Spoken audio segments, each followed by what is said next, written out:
Ladies and gentlemen, welcome to another edition of World Talks here on TVP World, where every word matters. I'm your host, Benjamin Lee, and please join me and my guests on this next interview. Now, Donald Trump has reportedly consulted Hungarian Prime Minister Viktor Orban for advice on resolving the ongoing war in Ukraine, fueling speculation about a potential strategy that could redefine U.S. foreign policy. Orban, known for his critical stance on European Union aid to Ukraine, has previously advocated for a contentious peacekeeping role in the conflict. Now, joining us today on TVP World to unpack this intriguing diplomatic dynamic is Bálint Magyar, Senior Research Fellow at the CEU Democracy Institute and former Hungarian Minister of Education. Sir, and welcome to TVP World. Sir. So, what do you make of Trump's consultation with Viktor Orban when it comes to Ukraine? We do know that Orban has a stance on Ukraine that it differs from most of the EU nations. I think it's much more a PR action on the side of Viktor Orban. I should not pay too much importance for such actions. Everybody knows that Orban Viktor was the only leader within the EU who endorsed Donald Trump before the election, and therefore I think it's a kind of reward on the side of Trump President Trump, that he is just carries out some phone calls with him. What the so-called peace mission of Viktor Orban, it should be called much more a kind of troll mission, as he is not just an autocrat, but the regime what we have, it's in Hungary, it's a criminal state at the same time, and he seeks for the connections and support of such other autocrats who run their countries along the lines what he introduced in Hungary as well.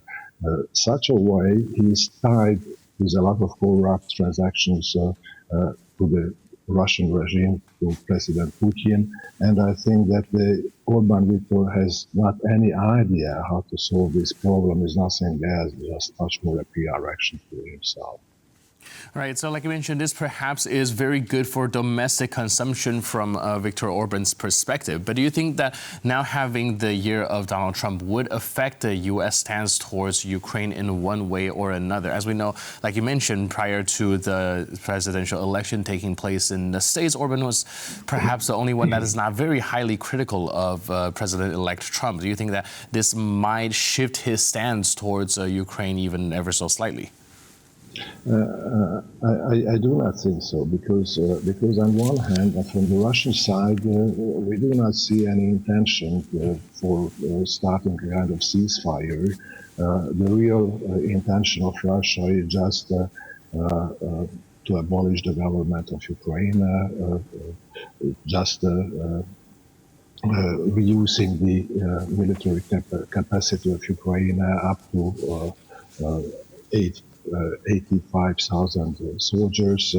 They want to have just such a weak state there where not Zelensky is the president in that country, etc., etc. Along the lines of such terms, it is not imaginable to have any kind of peace treaty or even ceasefires. So it cannot be done such a way. Turning back to the role of Viktor Orban, it's a kind of peacock dance what he is doing, because he has a lot of ties, as I told, to Russia, China, and so on. And the U.S. has to face the problem that even for Donald Trump is the major rival is China now to the United States, while Hungary is playing a role being a bridgehead within the EU for Chinese enterprises. Second, such a hostile empire against the United States is Russia itself. And when, for example, a day ago, United States introduced sanctions against the Gazprom bank just to harden the traffic of gas and oil going out of Russia. Peter Szijjártó, the Hungarian Minister of Foreign Affairs, had his 12th visit to Russia since the beginning of the Russian aggression, and even declared openly that the Hungarian regime is investigating the possibilities of circumventing these sanctions and how to help Gazprom and the Hungarian commerce of this of oil and gas. And third, such a country with which the U.S. has a real conflict is Iran. And I would remind the spectators that about 8-10 years ago, Hungary, for example, created a kind of cooperation with Iran for small nuclear power stations, how to build together such things in Iran. So these are such contradicting interests between the USA and the Hungarian regime. And I would say directly that it's not the interest of the Hungarian nation what Orban government represents. It's just simply regime interests. Right, like you mentioned, when it comes to Hungary and the United States, there are some conflicts of interest there. Do you think that, well, having a somewhat personal relation or perhaps the early endorsement of Hungarian Prime Minister to Donald Trump, hedging his bet on Trump would give him a little bit of edge when it comes to going into negotiations? What does the Trump victory mean for Hungary? This is what I would like to emphasize, that it's absolutely not sure that it would help to recover the Hungarian economy, for example, which is a very bad situation. In the last 15 years, Hungary became at the back of the list of the concerning the per capita GDP and consumption within the EU as well, and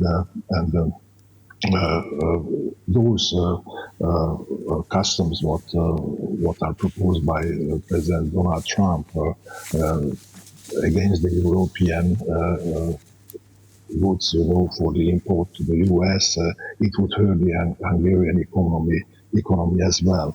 But if we want to measure that whether the new American government would be very friendly to Hungary, then we should pay attention to the two things that even during the Trump administration, the first Trump administration, there was an initiation for introducing double taxation as a sanction against Hungary, and reintroducing the visa requirement, which was introduced during already the Biden administration.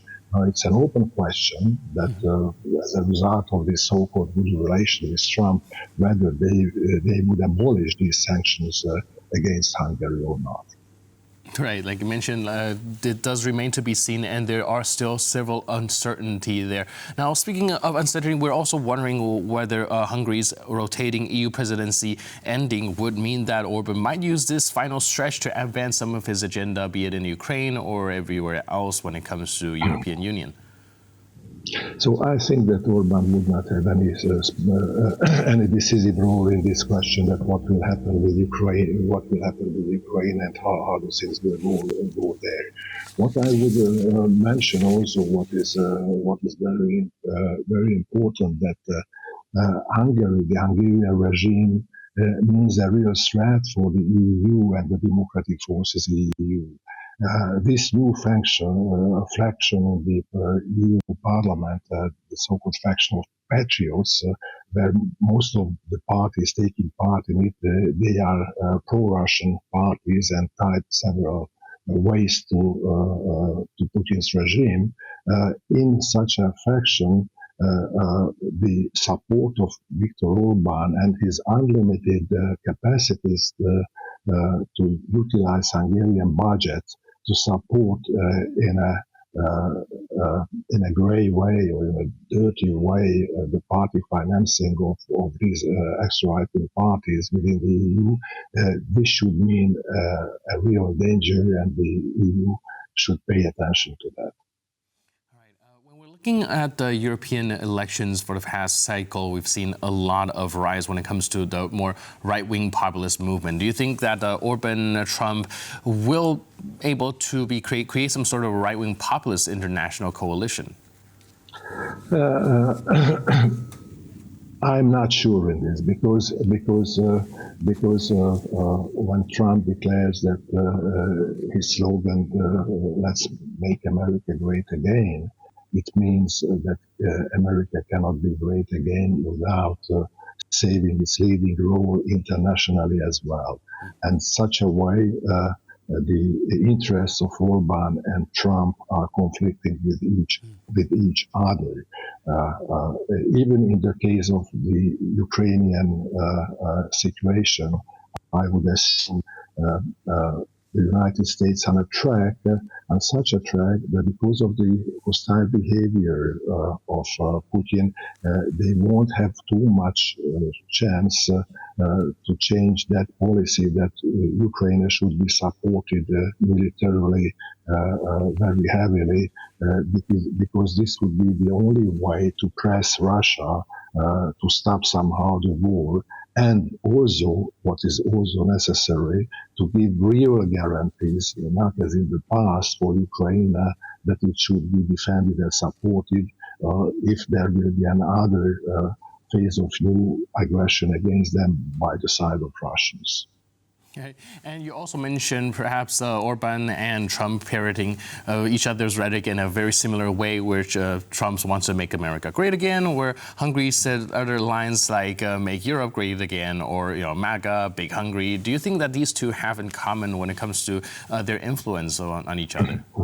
The problems are very different, what we face, what are in the US or in the EU. I think the main problem in the EU, that is such an organization where the decision-making mechanism within the EU does not make it possible that they could act as a real political actor on the global scene. And until this decision-making mechanism, namely that a lot of decisions needs a unanimous voting, this means that EU can be a lame duck on the global field politically. So what is the vital interest of the EU is to change this mechanism. It is sure that Orban, of course, tries to insist on this type of decision-making mechanism, because this gives him a blackmailing power. You imagine that Hungary has less than 1% of the EU's GDP, but at the same time, they can block a lot of this regime can block a lot of important decisions. And what Orban is doing within the EU is nothing else, just always trying to build blackmailing communities. This was in first phase the revival of the Visegrad 4 countries, and mainly together with the half-autocratic government of Kaczynski. But because of their different relation to Russia, of course, what is understandable, this alliance was broken. And now it has an alliance with Fico in Slovakia, which is also an autocratic type of leader in Slovakia. And when Orban urges now the joining of West Balkan countries to the EU, which are some of them are half autocratic regimes, is nothing else just seeking such. Right, so we're definitely seeking them linking hands, and perhaps we'll have to observe how that turns out. In the meantime, thank you so much for your input and insight. Really appreciate it, and thanks for being with us on TVP World. Thank you very much. Cheers. And thank you for tuning into this edition of World Talks. But for more news, update, and commentary, please stay tuned to TVP World.